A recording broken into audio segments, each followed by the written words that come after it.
Welcome to the week 4 Contender Series breakdowns. It's been a decent season thus far, although the trend seems to be a lot of squash matches, and that was on full display last week as we had all 5 winners earn a UFC contract, but 4 of those 5 fights seemed to be one-sided, and the odds obviously indicated that. And it's, I love me some Contender Series. I love seeing prospects achieve their dreams of signing a UFC contract. However, it's really tough and not as intriguing when they're just putting guys up against just complete tomato cans, and then they go out there and obviously do what they're supposed to do.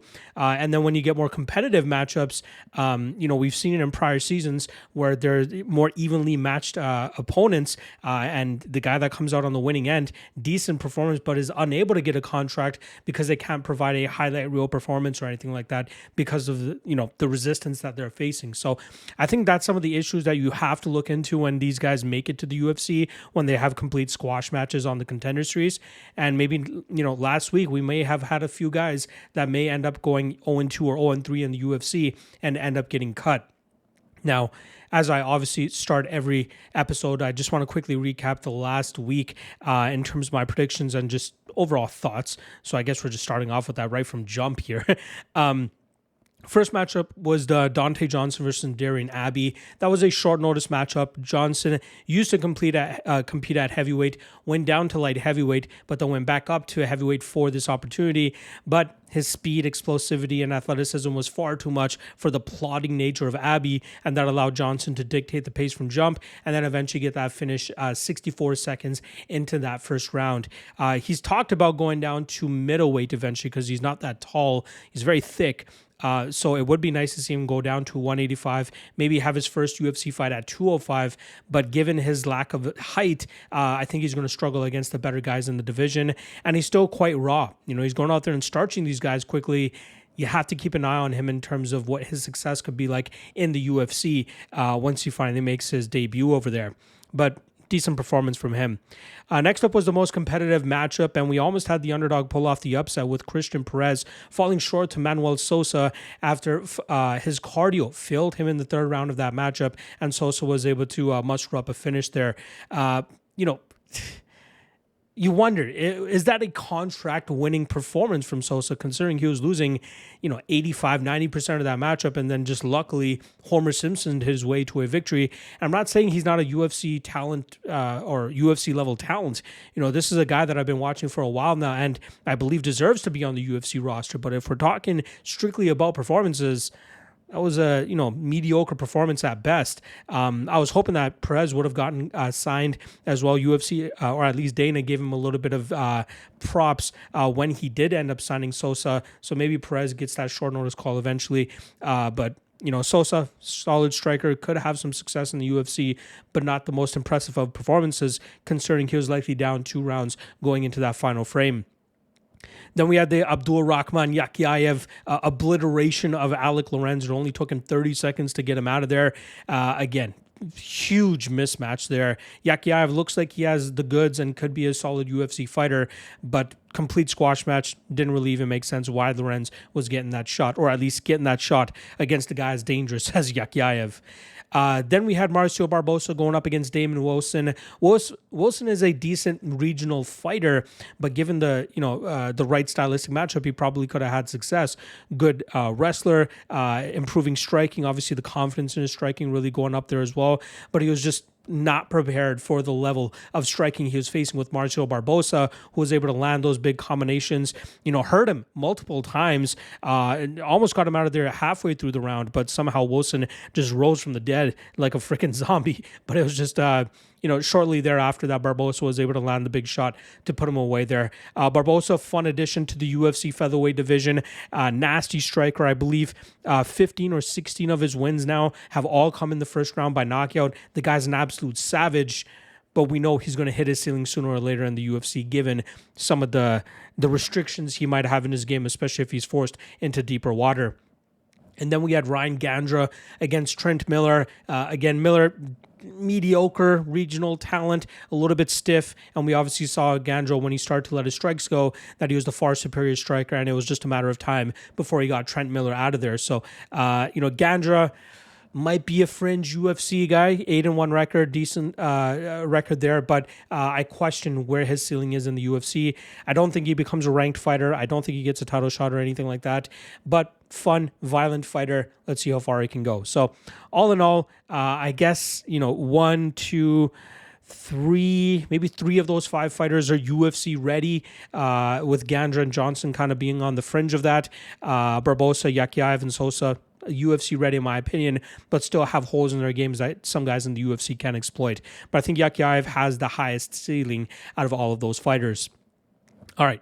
That's a wrap on the week 3 recap there. In terms of bets, I went 2-1. My one lone loss was a 0.75 unit stab on Christian Perez as a plus 230 underdog. Good bet in hindsight, given he was close to winning that fight until he ended emptying the gas tank a little bit too soon. And then the other ones that ended up hitting was the Yakyaev, I believe under 1.5 there. That was super chalky, but I knew he'd finish him pretty quickly. And then I had Barbosa round 1 KO at plus 100, and that came through for us over Damon Wilson there. So pretty much breaking even, maybe slight profit now on the Contender Series for us, and I hope to continue that into this week and to try to scrape out some more profit, or this week I should say. I know you guys are itching for some content, some bets, some action. The UFC is finally back this week, but first we got business to take care of in the week 4 of the Contender Series. So let's get right into the breakdowns, which this card should be a little bit more competitive than what we saw last week. So there should be some more fun fights here, and a little bit harder to break down some of these fights compared to the ones from last week. All right, let's get right into it. First one up, we got Tommy McMillen coming in at plus 140 going up against David Mgoyan, who comes in at minus 160. Now, both these guys have, guiders or guidance from guys that are already established in the UFC. You got Tommy McMillen under Sugar Sean O'Malley and Tim Welch, whereas David Mgoyan mainly training out of American Top Team, but pretty much glued to the hip of Arman Sarukian, who is obviously a lightweight #1 contender. McMillen pretty much run through all of his competition, 7-0 as an amateur, 8-0 as a pro, very crafty submission specialist, very good with, getting the back of his opponents, sinking in chokes, forcing the taps against his opponents. I believe 5 of his 8 wins are by submission, so it goes to show where he's really looking to take these fights. And I believe he's finished all of his pro wins inside the first round. But I really question the level of competition he's been going up against, as he can really separate himself from a lot of these guys on the regional scene, given how aggressive he is and how slick he is with his grappling game. I have my question marks about him, especially when he faces somebody that's actually going to provide resistance to him.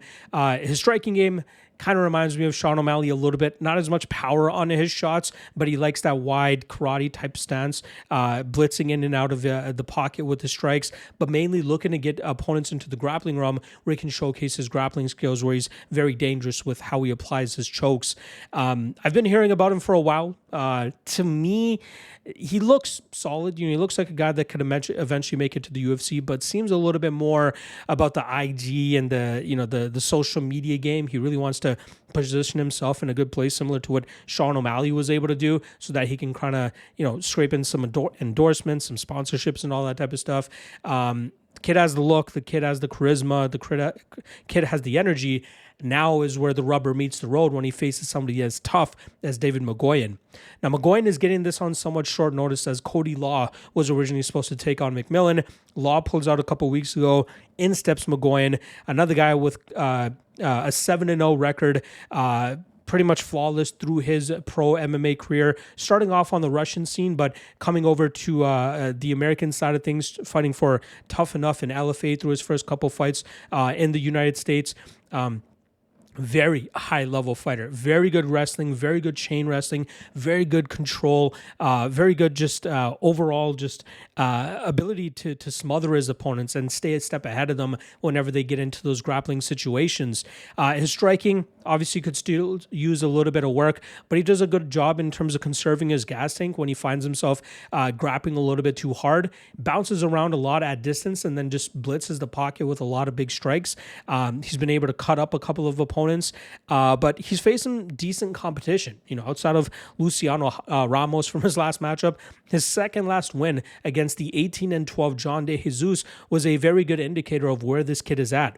There are some skills that he still needs to sharpen and experience that he really needs to accrue. But I loved what I saw from him when he fought De Jesus, who's a very tough regional fighter, a guy that may not make it. Well, probably is definitely not going to make it to the UFC, but a guy that's a very tough test for a lot of these guys on the regional scene. And Mgoyan passed that test with flying colors, from smothering him with his grappling to utilizing a good striking approach, great fight IQ in terms of not blowing his gas tank, and pretty much winning the entirety of that fight to win that first fight on the scorecards there. Good win for him. And I think this matchup between McMillen will kind of show McMillen, hey, I should have fought a little bit stiffer competition on the regional scene because I'm not going to quickly be able to submit this Mgoyan kid. Mgoyan will have to fend off a couple early submission attempts from McMillen. That's without a doubt. But seeing from what I've seen on the film, and obviously training alongside Amran Sarukian, this kid's submission defense is very high level. He knows what to do. He stays disciplined. He works out of these bad positions, and then he gets back on the offense when he reestablishes that dominant position. And I expect him to do exactly that here against McMillen. I'm expecting we're going to see McMillen look for a guillotine as soon as Mgoyan goes for his first takedown attempt, but I think we'll see Mgoyan stuff that, work out of those bad positions, and then really start wearing McMillen down, and I think that will lead to a Mgoyan either second or third round stoppage by TKO. Mgoyan actually opened up as a plus 160 dog. Now he's the minus 160 favorite, and I think for good reason. I think he will be in control for the majority of this matchup. Unless McMillen catches him with a Hail Mary shot or a counter, I think he's better served to try to find that finish on the feet, because I'd be very surprised if he's able to get that submission unless he rocks Mgoyan first on the feet. So I'm going to go Mgoyan here, Mgoyan by TKO, and I think minus 160 is a great line. Next up, we got Antoine Ho coming in at plus 130, going up against Eduardo Chapolin Enrique, who comes in at minus 150. Now, Ho, we got to give him some credit considering he went up against Loney Kavanaugh in the first fight of the season last year, and he obviously came up short, getting knocked out in the first round of that matchup. He managed to bounce back with a quick 16-second finish on the LFA back in March, and he was expected to face a Brazilian newcomer here in Frank Silva. Unfortunately, Frank Silva is running into some visa issues, and Eduardo Chapolin gets this short notice spot, which is arguably, well, not even arguably, flat out a much tougher puzzle to crack for Antoine Ho, hoping to make it to the UFC in a second attempt. Now, Ho is a fun fighter, mainly fighting with the LFA, did a great job in terms of utilizing his speed and striking advantage over a lot of his opponents to really bust them up, get those early finishes, but also fend off a lot of takedowns, because that's where often opponents look to take advantage of him by taking him to the ground and muzzling that speed that he normally brings to the table. But he does a great job in terms of stuffing those takedowns, landing his damage in countering and in resistance, and then obviously working to get back into space where he can utilize the striking, chip away at opponents from distance, and then eventually land those big shots to try to put them away as well. He's a very flashy striker. Training out of the MMA lab, Antoine obviously is very well guided by John Crouch and the head coaches over there. Great training partners as well to really craft his game and make him as best as he possibly can be. However, it's tough when he's being put up against these stiffer oppositions and guys that are probably a little bit better than him. And I think that's what he's facing this weekend in Eduardo Chapolin. Now, Chapolin actually was on this most recent season of The Ultimate Fighter, and he was the first selection overall by Team Cormier. And he was right away put up against the first selection on Team Sonnen, which was Joseph Morales. And after a very solid opening few minutes by Chapolin, outstriking Morales, Morales timed a perfect takedown to take Chapolin to the ground and then quickly worked to the back and found that submission. And that was a little bit of a difference in the defensive grappling that I've seen from Chapolin in the past. Cormier actually kind of hinted at on the LFA when Chapolin just last fought on August 22nd. Cormier was saying he felt like Sonnen's team was kind of targeting Chapolin because they knew Chapolin was a little bit heavy and it would kind of mess with him a little bit more to try to cut the weight as quickly as they forced him to, with them being the first matchup there. So I think that may have been the reason why Chapolin may have been a little bit of a shell of himself in that fight against Morales. But considering that Morales went on to win the Ultimate Fighter completely, it's not that bad of a loss to really take into consideration for Chapolin. But like I said, Chapolin returned to LFA back on August 22nd to defend his flyweight title, and he shucked off a few takedowns from Oleksiejczuk and was able to find a nasty right hook to flatline Oleksiejczuk and defend his title and showcase that he still deserves to be one of the best flyweights on the planet and deserves a shot in the UFC.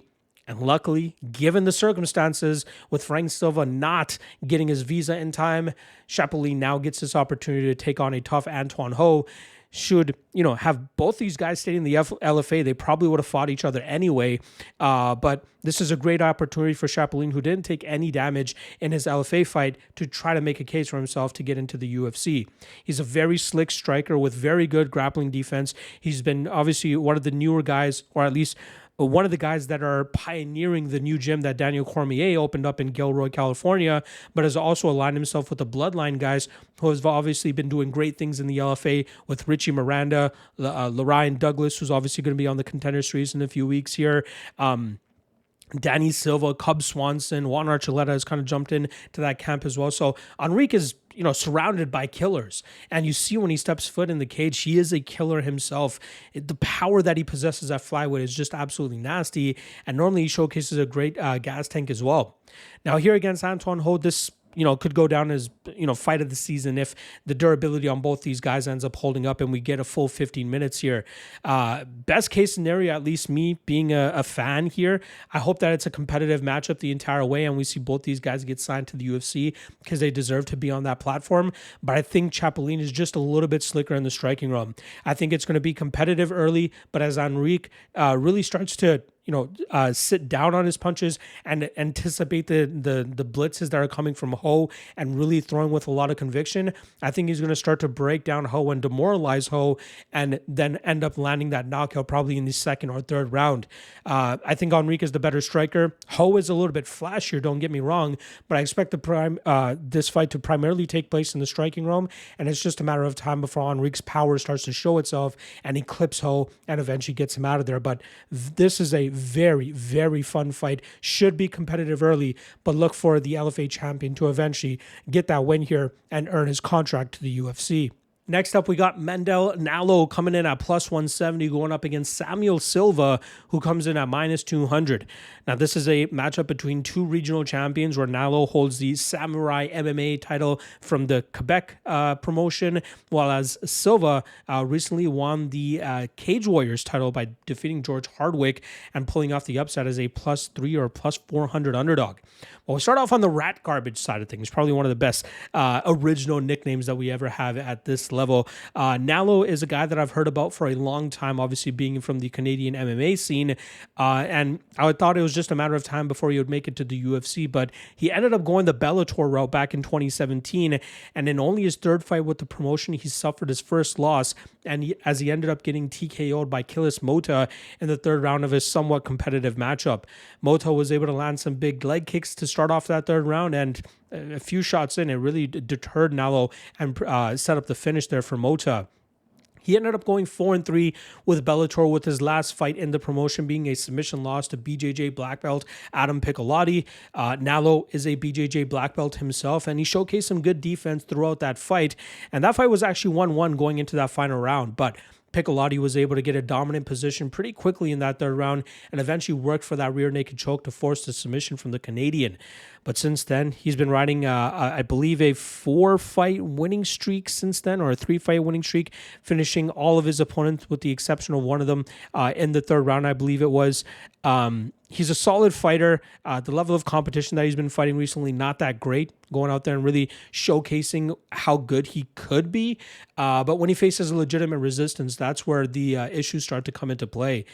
At his best, he's a good distance striker with good speed, good straight shots down the pipe, good pop on his shots. I wish he would incorporate the grappling a little bit more offensively. It's often we see him utilize it defensively, but if he can use it offensively, we saw in his last fight, in his title-winning performance, that when he gets the back of his opponents, he's very dangerous in terms of getting that choke. But I want to see him try to do it against guys that will provide legitimate resistance, and he's clearly going to feel that in this matchup against the Brazilian Samuel Silva, who, like I said, was able to pull off an upset in enemy territory as a plus 400 underdog when he went out there and got a dominant decision victory over George Hardwick. Now, going into that matchup, I had really originally come across Samuel Silva when he went up against Rodrigo Liggio in September of 2023 for the LFA, and he nearly got finished multiple times in that first round by Liggio, who was coming off of a Contender Series loss as well. I believe it was actually a loss to Mateusz Rąbecki. But Liggio really put it on Silva early, but was unable to get the job done, and then Silva was able to rally back in the next 2 rounds to win that fight on the scorecards by split decision. Very close fight. Then he went out there and he submitted Anderson Ferreira, very good striker that he was able to defeat there, even dropped the striker a few times and eventually jumped Gilly in the second round to force the tap. And then he got sent over to Cage Warriors to try to, give George Hardwick a little bit more experience. Little did Hardwick know that he was fighting a guy that was coming in there to win. And Silva did a great job in terms of taking advantage of the slow starting nature of George Hardwick. And then usually in that second or third round is when Hardwick really starts to turn the tide in his fights, and his pressure, pace, and volume starts to catch up with his opponents. And you could see that shift starting to happen in the second round, but Silva did a great job in terms of pivoting off of those bad spots, working back out into the center of the cage, and then utilizing his technically superior striking game to really bust up Hardwick, and he just stayed on the gas for the entire 25 minutes to end up winning that fight on the scorecards. It was a masterful performance, especially against a very tough style to crack with the Hardwick style in terms of that pace and pressure and just swarming their opponents and beating them late and weaponizing their cardio. But Silva was there the entire time, clipping and blooding up George Hardwick, showcasing that he is a guy that really needs to be taken seriously. In his off time, he's been getting in some rounds with some grappling tournaments and competitions to really round out that side of his game. But at his best, he's a guy that likes to be aggressive with his striking approach, really put his Muay Thai combinations together and hack away at the lead leg of his opponents. And I think we'll see that on full display here against the Canadian. And another, example of me, clapping back at the haters that say that I like to utilize my Canadian bias or my Indian heritage bias to go with the Indian or Canadian fighter, but I'm not doing that here.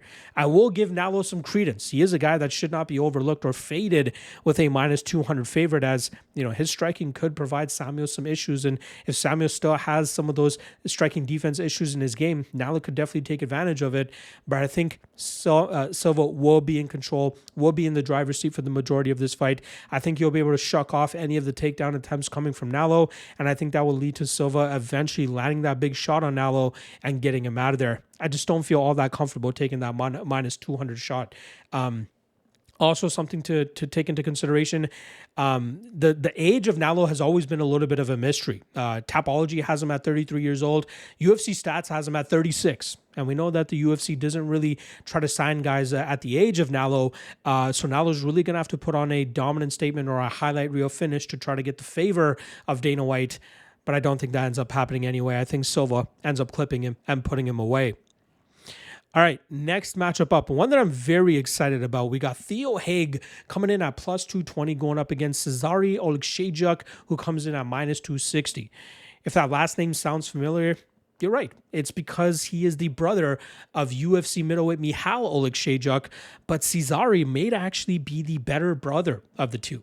But I'm going to start off actually on the Theo Haig side of things, who's a very solid fighter. 6-0, 6 of his wins coming by submission as well. Trains out of American Kickboxing Academy. Spent some time down there at Fortis MMA as well, but has planted his roots at AKA. A very strong grappler. Does a great job in terms of getting the back of his opponents as quickly as he possibly can. And even when his submission attempts don't work out for him the first, second, third time, he doesn't really let it break him. He just sticks to the plan, strikes a little bit more again, and then finds that entry he needs to usually get to the clinch. And then from there, he does a great bump in terms of getting to the back of his opponent. And then from there, it's, pretty quick that he's able to sink in the hooks and start working for a choke, or at least getting some damage off from there. He's a guy that I've kept my eye on for a while. He obviously started his career with Bellator, went undefeated there, obviously undefeated as a pro, period.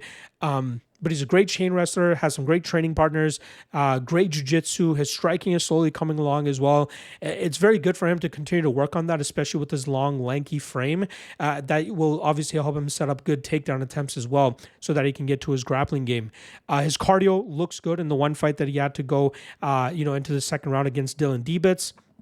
Very solid fighter. A guy that I think would benefit from a little bit more experience before getting onto the Contender Series, but his wrestling and grappling might be good enough to still get him to the big show. But I think that's where we might see him face some issues in terms of guys that can stave off his grappling attempts and then force him to strike where he seems to be weakest in his game. Now, he's going up against Cezary Oleksiejczuk, who I said might be the better brother between him and Michal. And it shows. He's currently riding a 12-1 run. I believe he started his career 3-3 or something like that, or 4-3. But either way, he's on a 12-1 run right now over his last 13 fights. His lone defeat in that run coming to a very strong and smothering wrestler in Alibeg Rasulov, who's 12-0. I believe he's 14-0 now. And Oleksiejczuk had no answer for his wrestling. But normally, Oleksiejczuk shows solid takedown defense, very good jiu-jitsu as well, far superior than his brother, I should say.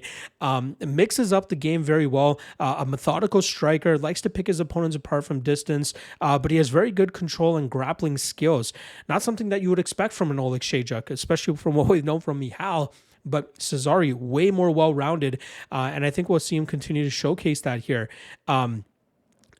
He went 8-0 with the FEN, I believe. I forgot what it actually stands for, but it's one of the bigger Polish promotions where he won the title, defended the title a few times. Then when he went back to FEN, he was able to win the title once again.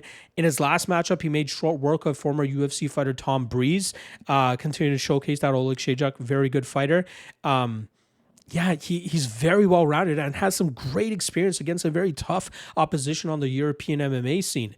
So, for this opportunity, I think he's more ready than Theo Haig. Obviously, seeing the guys that he's been facing compared to the strength of schedule or lack of strength of schedule on the Theo Haig side of things. So I get why Oleksiejczuk is the favorite here, rightfully so. But my issue becomes...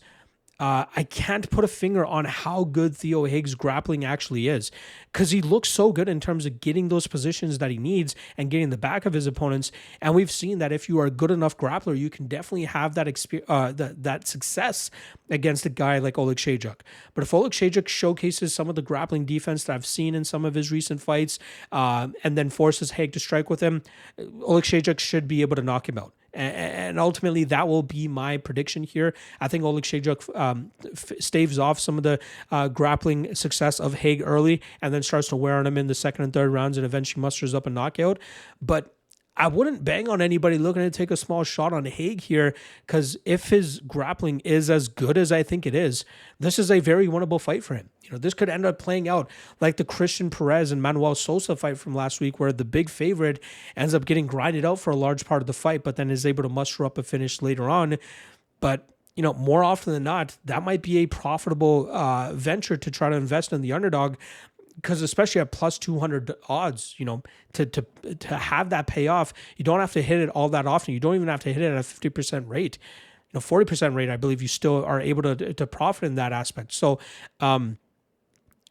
official prediction will be Oleksiejczuk by knockout, but don't be surprised if I end up having a little bit of action on Haig here, given the odds and given some of the grappling success he might be able to find himself having here. And seeing some of the submissions that he was able to get against some of his opponents on the regional scene, he has a good bite on some of these chokes, and even if they're not under the chin or on the neck, he's forcing some of these guys to tap. So I'd be surprised if Oleksiejczuk taps from one of those types of face cranks. But again, Haig might be a special grappler and is just waiting for those opportunities to showcase that level that he can bring to the table. But again, like I said, official prediction will be Oleksiejczuk by knockout. Maybe the under 2.5, if you can get an alternate total, might not be a bad way to go about it. But a small shot on Haig as a plus 220 dog may end up paying off for most people here. All right. That brings us to our main event, and in my opinion, the most lopsided fight that we have on the card. And the odds obviously indicate that, where we have Jack Congdon coming in at plus 275, going up against Jean-Paul Lebosnoyani, who comes in at minus 325. I'll start off on the Congdon side of things, who's had all 13 of his mixed martial arts fights take place under the Cage Titans promotion, which is a promotion out of Plymouth, Massachusetts. 8 of those fights came as a pro, with his only loss coming against a strong, tough regional fighter in Jonathan Piersma, who I believe has actually had a Contender Series shot in the past as well. Piersma was able to take Congdon down early and often, wear him down, and then eventually find, I think it was a TKO finish that he got in the 3rd or 4th round of that fight. But that just goes to show, Congdon facing a lot of mediocre level competition, and that's why he's been able to knock out a lot of these guys. 6 of his 7 wins coming in the first round, and then the other one came in the second round, finishing all of his guys. He's athletic. He's quick. He has some good power in his hands, moves well. But I think this is one of those cases where, if you guys remember Tommy Quozy from a week ago or 2 weeks ago, that guy was pretty much starching a lot of his competition on the regional scene, but ended up getting starched himself. I think Congdon is better than Quozy, don't get me wrong. Obviously training under Joe Lozon as well. But I think we're going to see him get a reminder here that, the level or lack of competition he was facing on the regional scene is not going to have him ready for guys like Jean-Paul Lebosnoyani, who has gone through his trials and tribulations and come up short a few times, but is really showcasing that he's a better fighter now. He's a BJJ black belt, but he's really getting a lot of confidence in his striking game, and that's allowed him to really hurt a lot of his opponents recently, but also help him blend his grappling behind it so that he can get to his submission game as well. He's very slick on the mat. So for him to continue to improve that striking game is very encouraging. He's surrounded himself with a great group of coaches, training partners. His only losses have come to former UFC fighter Spike Carlisle, which I believe was Lebosnoyani's 2nd or 3rd pro MMA fight. And then a former Contender Series competitor in Jacoby Jones. But I think if they ran that back, Lebosnoyani may come out on top, as it looks like he's very much improved his confidence, especially in his striking, because in the past he tried to desperation wrestle a little bit more than he should have, and that obviously cost him, and his gas tank starts to wear down, and that's where opponents are able to get the better of him. But here, if he wrestled from jump, I think he gets Congdon to the ground pretty easily, and I think he eventually gets that submission within that first round. But I think even if he chooses to strike here, he can take advantage of Congdon. I think Lebosnoyani is the faster fighter. I think he's the more powerful fighter, a way more athletic fighter, and I think it's just a matter of time before he either lands those big shots to drop Congdon and then eventually find that submission, or just drop him and get the win straight out. So I agree with the chalk here. I think it's going to be relatively easy for Lebosnoyani to get his hand raised, and I think he eventually gets that contract as well. There you guys go. Week 4 of the Contender Series down. The UFC is back this week as well. I'll be back tomorrow for the MMA Lawcast episode breaking down UFC Paris, which I've already completed studying and is broken down in written form on the MMALOTN Patreon page. So you can check the link in the description below for that.